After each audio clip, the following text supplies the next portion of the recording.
do versículo 18 ao 22. Diz assim a palavra de Deus: Vendo Jesus muita gente ao seu redor, ordenou que passassem para outra margem. Então, aproximando-se dele, um escriba disse-lhe: Mestre, seguir-te-ei para onde quer que fores. Mas Jesus lhe respondeu: As raposas têm seus covis e as aves do céu ninhos, mas o Filho do Homem não tem onde reclinar a cabeça. E outro dos discípulos lhe disse: Senhor, permite-me ir primeiro sepultar meu pai. Replicou-lhe, porém, Jesus: Segue-me e deixa aos mortos o sepultar os seus próprios mortos. Amém. Senhor Jesus, obrigado pela tua palavra que temos a oportunidade de ouvir nessa noite. Ouvimos, meu Deus, porque precisamos de edificação, precisamos do alimento, do fortalecimento que só vem através da tua palavra.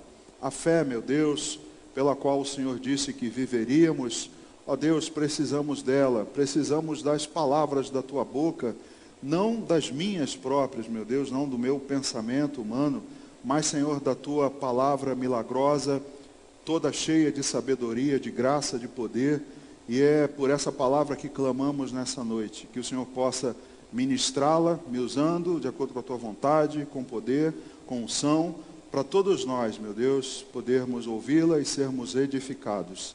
Assim oramos, te agradecendo, em nome de Jesus. Amém. Pode sentar. Queridos, eu não sei quanto a você, mas estudar a Bíblia é algo tremendo, é algo fantástico, maravilhoso. Eu, há muito tempo atrás, no início, quando ainda era estudante, eu confesso aos irmãos que ler para mim textos era, até certo ponto, assim, um martírio, Tanto que, nos meus anos de estudo, eu me dava muito melhor com números. Não é à toa que eu segui a carreira de engenheiro, e prossegui sempre gostando muito de matemática, física. Ler não era muito a minha praia, não era muito o meu gosto, principalmente se o assunto não me interessava. Mas, de uns anos para cá, a Bíblia, na verdade, desde que eu me converti, aliás, Deus me converteu, a Bíblia passou a ter eu passei a ter um interesse, a Bíblia, um fascínio para mim, que quando eu leio e começo a estudar, eu procuro não somente olhar para o que está aqui, mas procuro me ver num contexto geral. Procuro olhar, mesmo lendo, procuro imaginar e tentar, de alguma maneira, perceber como eram as coisas ao redor, ver os detalhes e tentar entender, na realidade, o mais próximo que eu puder, de como se deram os acontecimentos. Então, quando nós olhamos para a Bíblia, é importante que você tente entender outras coisas. Por exemplo, quando você lê uma passagem que Jesus estava em determinado lugar, talvez não desperte em você o interesse pela geografia daquele lugar. Mas eu tenho certeza que se você estudar um pouco mais a fundo e procurar saber a respeito daquilo, da época do ano, de como aquilo se dava, dos costumes, como as coisas aconteciam, eu tenho certeza que você será enriquecido de maneira tremenda. Aqui no Evangelho de Mateus, que nós lemos, e a mesma passagem está no Evangelho de Lucas, capítulo 9, nós vemos aqui que Jesus estava cercado de muitas pessoas, e diz aqui que ele passou para outra margem. Se você ler um pouco antes no Evangelho de Mateus, você vai ver todas as curas que ele fez, e ao ler que Jesus passou para outra margem, você talvez pense assim, mas passou para outra margem de onde? Que rio? Em que lugar ele estava? E aí, você começando a se aprofundar nisso, você acaba descobrindo coisas maravilhosas. Por exemplo, ao ver que ele passou para outra margem, é claro que ele estava no mar da Galileia, como eles chamavam, que não era um mar, na verdade, Ele também era chamado de mar de Tiberíades, ou lago de Genezaré, era um lago, porque ele é alimentado pelas águas do Rio Jordão. não é um mar, mas eles assim chamavam o mar da Galileia. E se você pesquisar, procurar, você vai ver que esse mar, ele não tem mais do que 20 quilômetros no maior comprimento dele, né? Longitudinal, na maior distância, e deve ter aí entre 12 e 13, no sentido transversal. Não era assim um mar, não era uma coisa enorme, mas para eles, naquela época, era chamado de mar. E nessa cidade chamada Cafarnaum, onde Jesus estabeleceu o seu ponto de referência, né? A base de Jesus foi nessa cidade de Cafarnaum, que na verdade significa aldeia de Naum, que quer dizer consolação. Então Jesus ali naquele lugar, esse mar da Galileia, ele estava um pouco abaixo do nível do mar Mediterrâneo. Então, por ser abaixo dele e por ter muitas montanhas ao redor, ali havia um fenômeno, e eram pegos de surpresa, poderíamos dizer assim, porque ali havia um aquecimento muito grande. Por ser mais baixo, ali aquela parte do lago, né, era bastante quente, mas ventos que vinham, principalmente das montanhas, né, daquela cadeia de montanhas ao redor, era mais frio. E quando havia esse choque de temperaturas, era repentino, sem avisar. Havia uma tempestade, um mar revolto, né? E eles enfrentavam esse desafio, porque ainda hoje a gente não tem esse privilégio de ver uma notícia de que, olha, amanhã às 16h47 vai ter uma chuva. Não tem. Nós não temos isso hoje, muito menos eles naquela época. Então, por causa dessa geografia do lugar, por causa dessas particularidades, é que você entende porque Jesus, depois dessa passagem aqui, ele acalma uma tempestade. Porque ele vira e mexe, vai de um lado para o outro, né? Em breve ele vai atravessar novamente para curar os endemoniados gadarenos. Você vê que na volta desse mar da Galileia, Jesus, ele foi palco de vários milagres de Jesus, inclusive no mar, não é? Inclusive dentro do mar.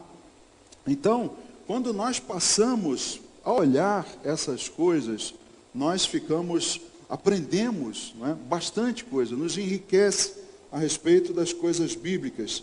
E quando pensamos nas condições que Jesus vivia ali, é por isso que eu tento me transportar para aquele cenário e ver como era, tentar entender como era, as condições que Jesus estava passando. Uma multidão seguindo, uma multidão sempre o acompanhando, sempre esperando que ele fizesse algum sinal. Jesus sempre tendo, né, esse monte de gente ao seu redor. E ele aqui diz que havia muita gente ao seu redor. E aí ele diz assim, passemos a outra margem. Essas condições em que Jesus se encontrava ali, a sua atitude repentina de olhar muita gente ao seu redor e decidir ir para outra margem, eu fico pensando assim, por quê? Porque Jesus, ao ver gente ali, resolveu ir para o outro lado. Eu fico pensando, porque talvez muitos decidissem ficar ali. Tem muita gente, eu vou ficar aqui, não vou atravessar, vou ficar aqui. E eu também fico imaginando a personalidade de Jesus. Como seria conviver com ele? Como seria conviver com um homem desse? Um homem manso, um homem amável, mas também firme, incansável, determinado. Ou seja, um homem que seria um verdadeiro desafio de acompanhar. Conviver com Jesus, nós romantizamos, né? Que se Jesus estivesse hoje, nós pensaríamos assim, poxa, eu não ia largar o pé de Jesus.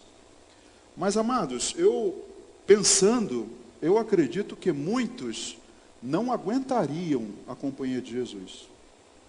Você já parou para pensar nisso? Que muitos não suportariam. Porque eu digo que era um desafio.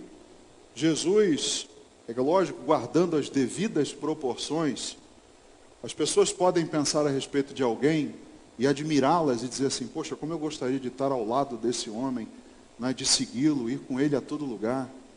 Mas, queridos, você já deve ter ouvido falar de Steve Jobs, o cara que fundou a Apple, né? Era um homem brilhante. mas vários relatos de pessoas dizem que era muito difícil conviver com ele. A sua personalidade forte, a sua perseguição em performance, em resultados, talvez se você decidisse segui-lo, você não durasse com ele, você cansasse daquilo, das cobranças, da exigência, não é?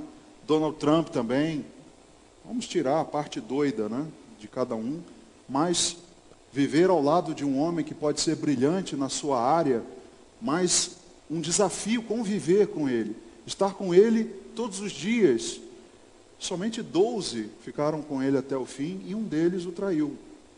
Então, eu fico imaginando como seria um verdadeiro desafio acompanhar Jesus. Por que eu digo isso, irmãos? Porque ele gostava de desafiar os seus discípulos. Você acredita nisso ou não? Muitos podem pensar assim que Jesus era aquele professor bonzinho, não é?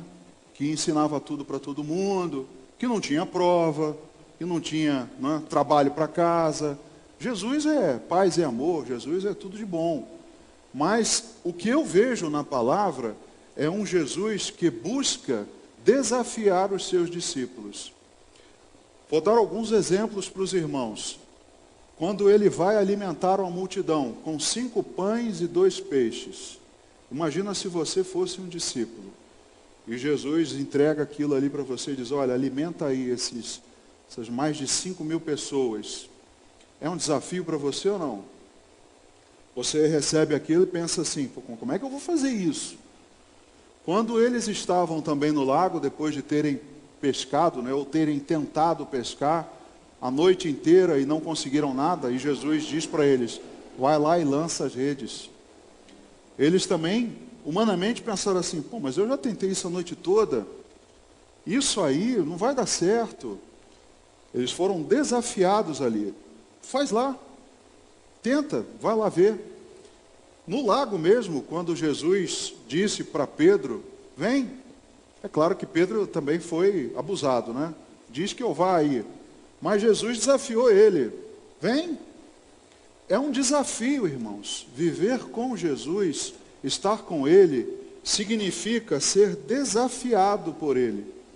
Ele não deixa ninguém na inércia, não deixa ninguém na zona de conforto. Ele mandou os seus discípulos de 2 em 2. Olha, vocês vão, mais um desafio para vocês, não vão levar nada. Vocês não vão levar nem bolsa, nem alforje, nem nada. Desafio, irmãos. Não tem boa vida. Eu acredito que seria uma experiência incrível, um verdadeiro desafio, acompanhar Jesus diariamente. Talvez muitos de nós não aguentassem. Muitos iam roer a corda, né, como diz a gíria por aí. Então ele gosta de desafiar seus discípulos, porque os desafios nos tiram da inércia. Os desafios têm o objetivo de tirar você dessa mornidão, né? E não digo aqui os desafios insanos, como dizer te desafio, né, como é no nosso tempo da escola, desafio você a fazer tal coisa, desafio você a fazer isso. Não são esses desafios, irmãos, mas são desafios possíveis, desafios alcançáveis, desafios na fé, porque os desafios de Jesus, eles nos ajudam na nossa autoavaliação. Quando ele nos desafia, e quando fez isso com os seus discípulos, ele queria que cada um deles percebesse o seu desempenho. Porque quando nós damos um desafio para uma pessoa, às vezes ela pensa assim, isso aí eu consigo mole, isso aí eu faço com o pé nas costas. Faz, então vai lá. E aí quando você percebe que não é bem assim, que você não é isso tudo, que não era tão fácil assim, você se avalia como um grau mais abaixo. Você pensa assim, realmente eu não era tudo isso. Eu fui soberbo, eu não me coloquei no meu lugar. Então Jesus, ele tinha um objetivo de desafiar para que os discípulos percebessem em si mesmos como eles eram. E os discípulos continuam sendo desafiados. Ele continua desafiando aqueles que o seguem. aqueles que decidem acompanhá-lo, continuam recebendo os desafios. E, mais uma vez, o desafio é com um intuito, um objetivo bom. Todo líder, irmãos, todo bom líder, procura desafiar os seus liderados. Muitas pessoas não estão tão motivadas assim apenas por salário. Não é todo mundo que se contenta com um trabalhozinho comum, né, e cotidiano, corriqueiro, todos os dias. Muitos, se você procurar e ver as pesquisas, muitas pessoas, um dos índices, né, dos pontos de satisfação é ser desafiado. Eu gosto de desafios, eu gosto que me deem algo para fazer que eu não imaginava ser capaz. E fazer, buscar, conhecer coisas novas, descobrir e sair dali realizado. Sair num patamar acima. Então era assim que Jesus fazia com seus discípulos, continua fazendo. Mas para nós que resolvemos seguir Jesus, como são essas características? O que eu preciso para esse desafio? O que eu preciso, né, para segui-lo, para ser perseverante? Eu destaquei aqui desse texto dois pontos que eu queria ver com os irmãos hoje. E o primeiro deles é que para seguir Jesus, para aceitar esse desafio, é necessário abnegação. O versículo 19 que nós lemos diz assim: então, aproximando-se dele um escriba, disse-lhe: mestre, seguir-te-ei para onde quer que fores. Esse que se aproxima de Jesus era um escriba, era um homem que tinha uma posição de destaque na sociedade. Era alguém que era reconhecido, e ele chega para Jesus, e eu fico imaginando, né, nesse contexto que eu disse para vocês, eu fico imaginando alguém que chega para Jesus e diz assim: Jesus, cheguei com minhas credenciais. Olha só, Jesus, que coisa boa. Eu, um escriba, reconhecido pela sociedade, alguém que é bem visto, eu estou te dizendo, vou te seguir para onde quer que o Senhor vá. Talvez o intuito dele tenha sido assim: Jesus, olha, estou te dando uma valorizada. Eu vou seguir o Senhor. Estava precisando, né, Jesus? Olha só que maravilha, agora seu ministério decola. Eu estava fazendo falta aqui. Será que Jesus está impressionado com isso? Porque, irmãos, muitas pessoas hoje, até muitas igrejas, acreditam que isso é verdade, que isso pode acontecer. E muitas pessoas estão trabalhando, muitas pessoas que eram famosas, ou até que são, né? Você acha que talvez, estou aqui imaginando, talvez alguma delas não tenha chegado para algum pastor, também aqueles, né, que estão visando mais a prosperidade do que as ovelhas, e dizendo para ele assim: pastor, eu chegando aqui com as minhas credenciais, com a minha fama, vou dar um up no seu ministério. O senhor vai ter aí um ganho de membresia e de arrecadação. Se o senhor me ordenar pastor, então, aí o senhor vai ficar bem na fita, porque eu sou famoso, estou me rendendo agora ao Evangelho, e imagina aí que o senhor vai ter um aumento na arrecadação de tanto, para o senhor vai ser vantagem, o senhor me dá tanto para eu ficar aqui. Você acha que não é possível isso acontecer, irmãos? Olha, eu não digo que é mentira, não. É bem possível, porque se chega um escriba para Jesus e diz para ele: Jesus, vou contigo aonde quer que fores. Muitos poderiam pensar que Jesus diria assim: poxa, que legal, agora meu ministério vai ter credibilidade. Chegou um cara conhecido na sociedade, porque eles também eram conhecidos por serem doutos na lei. Veja aí mesmo em Mateus, no capítulo 15, veja só como eles eram conhecidos. Mateus 15, versículos 1 e 2. Então vieram de Jerusalém a Jesus alguns fariseus e escribas e perguntaram: Por que transgridem os teus discípulos a tradição dos anciãos, pois não lavam as mãos quando comem? Olha só a credencial do cara. Ele questiona Jesus, mencionando a tradição dos homens. Ou seja, era alguém com fama de conhecer, além da palavra, ainda conhecer a tradição dos rabinos. E ele questiona Jesus. Então era como se fosse alguém, né, com uma sabedoria notória, como se fosse alguém conhecido como um douto na lei, na palavra de Deus. Eram assim esses homens. Mas eles e os fariseus, como nós vimos aqui, foram exatamente os grupos que Jesus mais confrontou. Irmãos, essa para mim é a prova de que Jesus não estava nem aí para as credenciais desses homens.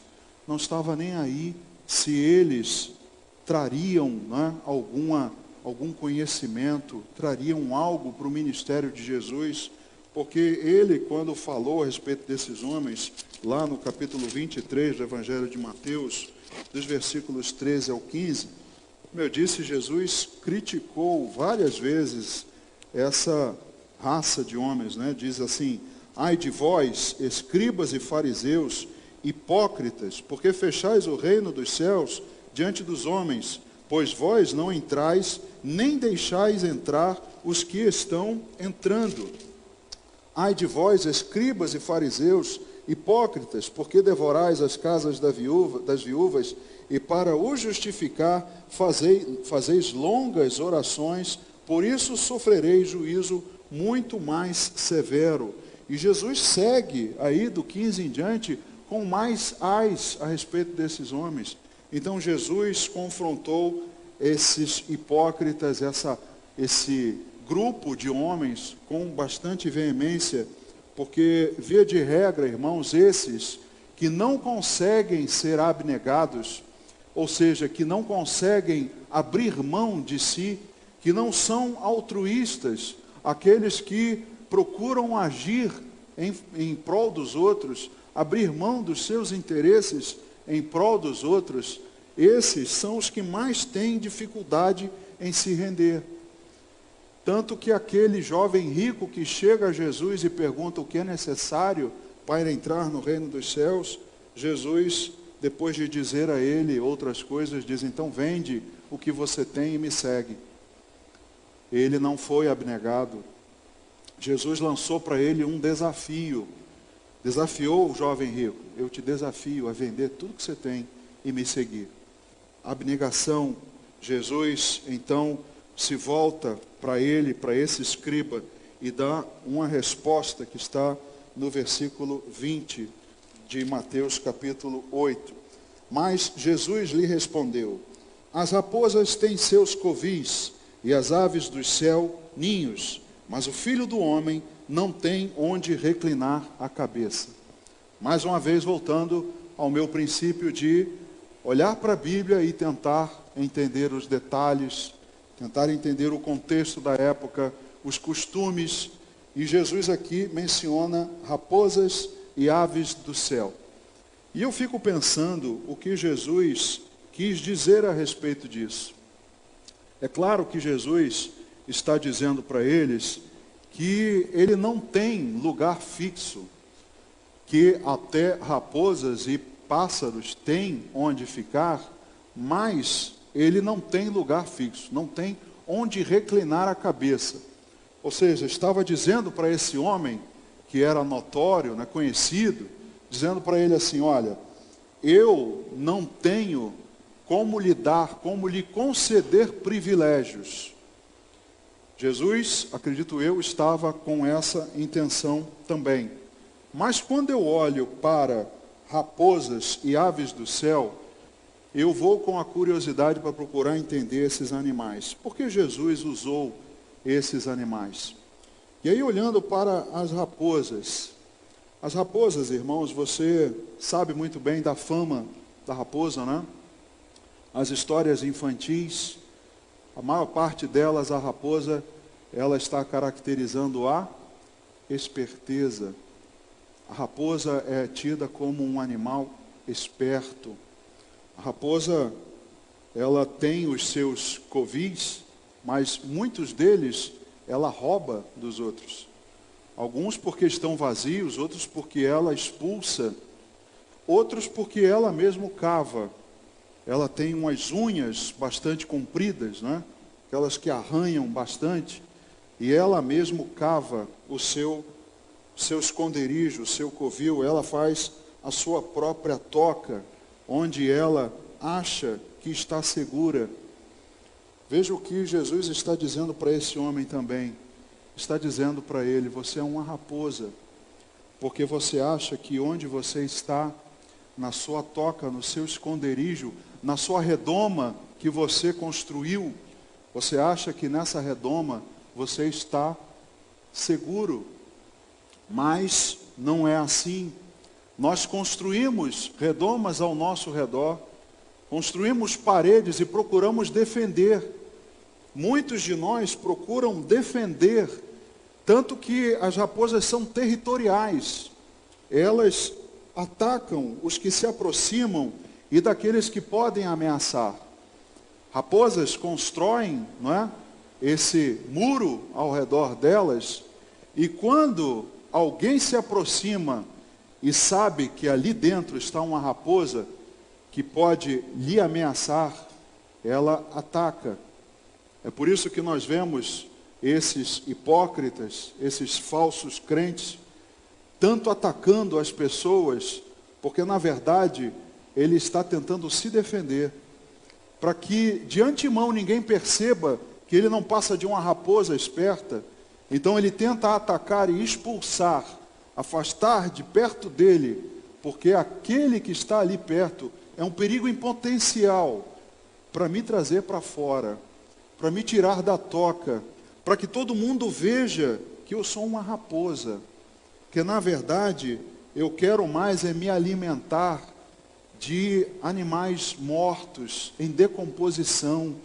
Eu como coisa podre, eu ataco o ninho dos outros, eu sou inteligente, eu sou esperto, né?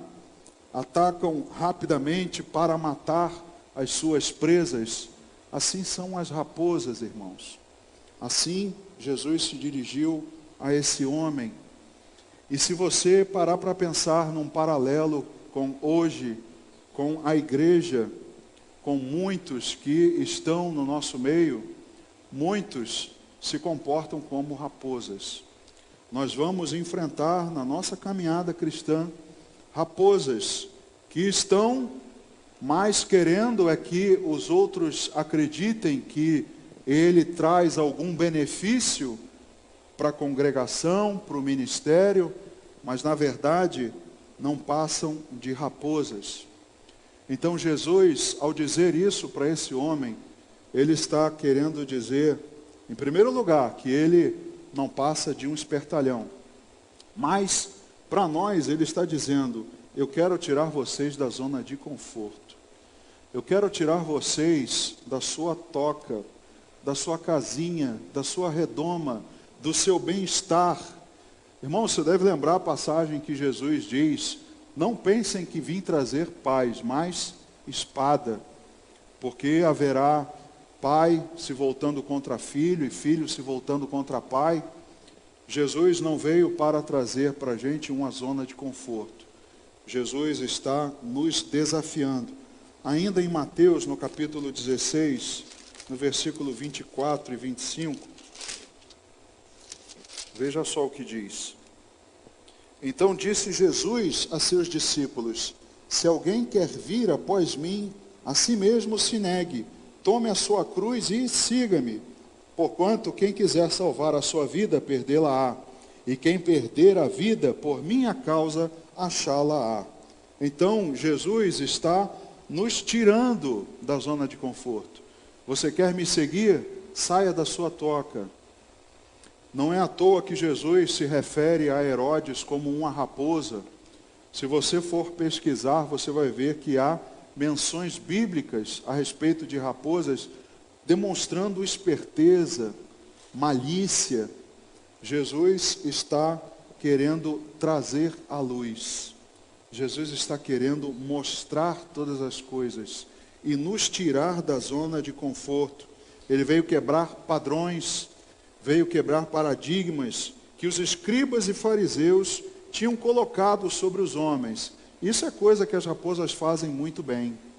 Elas colocam em cima das pessoas muitas cargas, mas na verdade elas não carregam.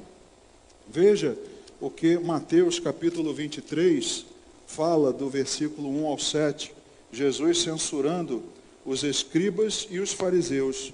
Então falou Jesus às multidões e aos seus discípulos: na cadeira de Moisés se assentaram os escribas e os fariseus. Fazei e guardai, pois, tudo quanto eles vos disserem, porém não os imiteis nas suas obras, porque dizem e não fazem.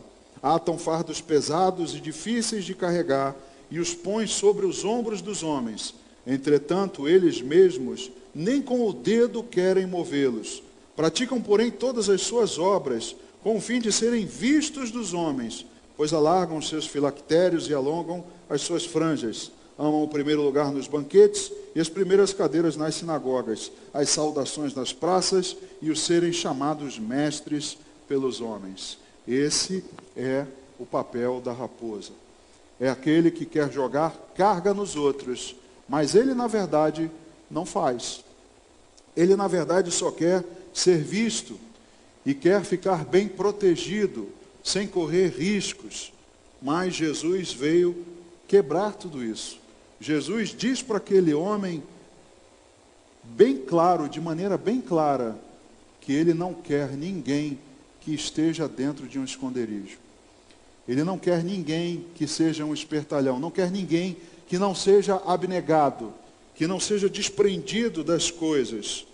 E eu digo para você que eu e você corremos o risco de nos comportarmos como raposas.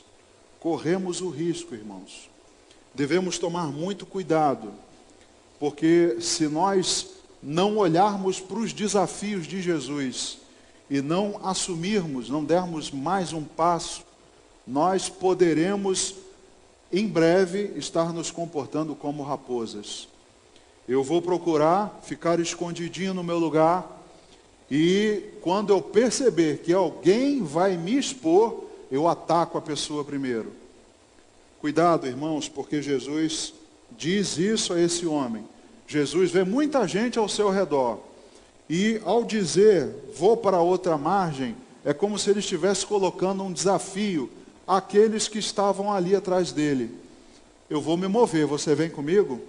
Quem quiser me acompanhar, me acompanhe. E aí esse homem já de cara diz, não, eu vou a qualquer lugar. E Jesus dá essa resposta dura a ele. E fala também sobre os ninhos das aves. Lá, os pássaros protegem seus filhotes dos predadores e os alimentam.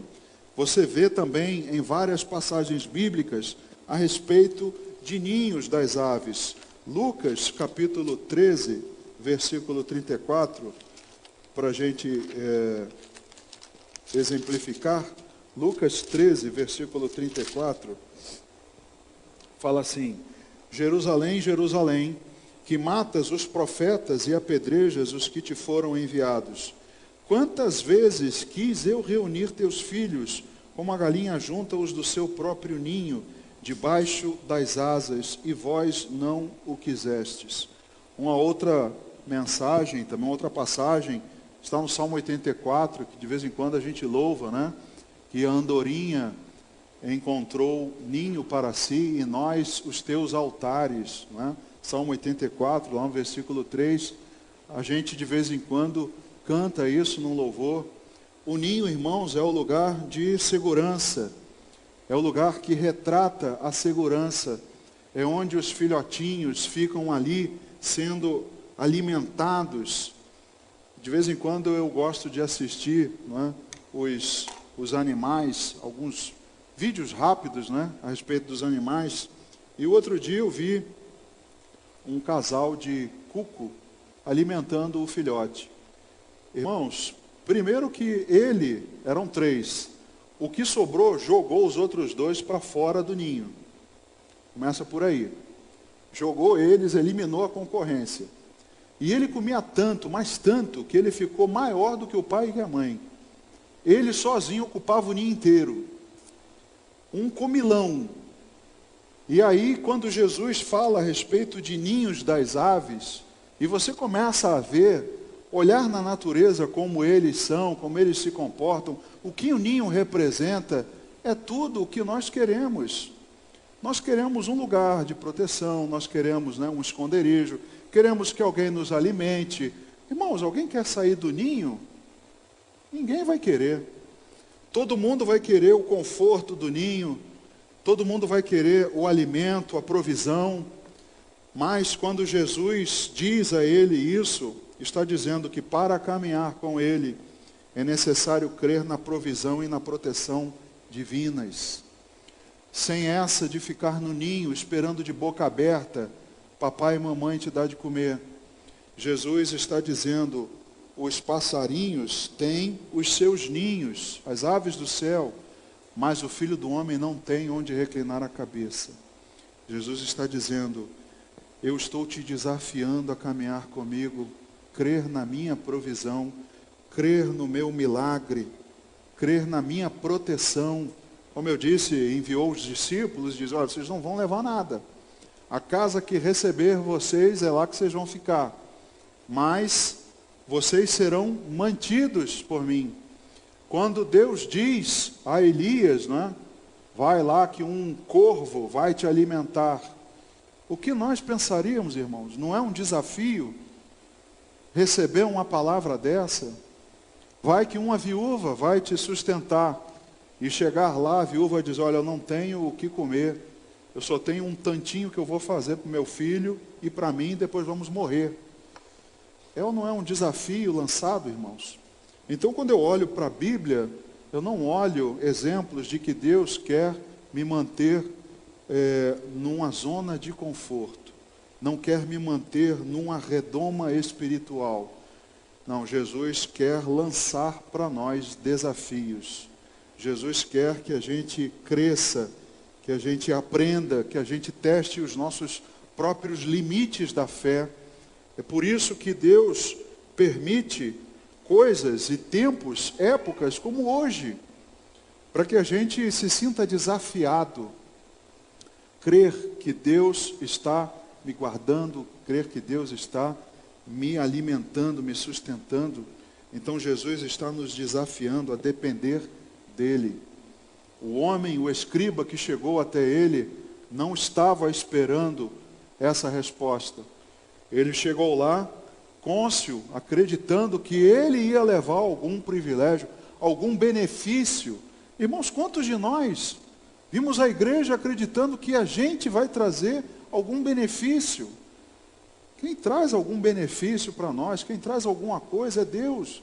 Não somos nós que entregamos para Ele, nem para a sua obra, nada. É Ele quem dá, é Ele quem nos supre. O segundo ponto e último que eu vejo necessário é colocá-lo em primeiro lugar. Colocar Jesus em primeiro lugar. Para segui-lo, preciso colocá-lo em primeiro lugar. Esse escriba também não estava disposto a isso. Também não queria colocar Jesus em primeiro lugar. E nós, às vezes, colocamos nossas coisas terrenas no lugar de Jesus. Nos preocupamos com tantas coisas, com tantos afazeres, e não digo que não devemos nos preocupar, não digo que não devemos fazer, mas não colocá-las acima de Jesus. Porque se eu faço assim, eu estou eliminando a ação dele, a possibilidade dele cuidar de mim.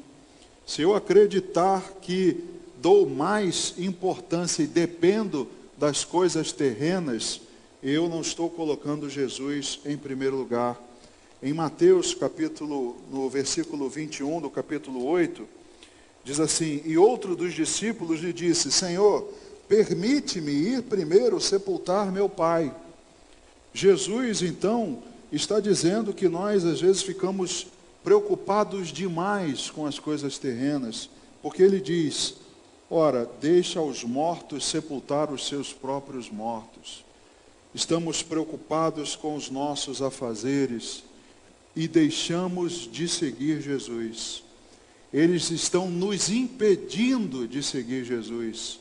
Nada nesse mundo, irmãos, hoje temos a prova que nem a possibilidade de não nos reunirmos mais fisicamente nos impede de seguir Jesus. Quem está em casa nos acompanhando, estamos juntos no mesmo espírito, ouvindo a mesma palavra.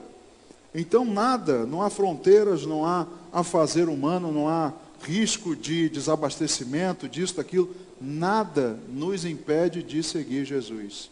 Mas muitos estão mais preocupados com os afazeres e mais preocupados com as coisas ao seu redor do que em seguir Jesus.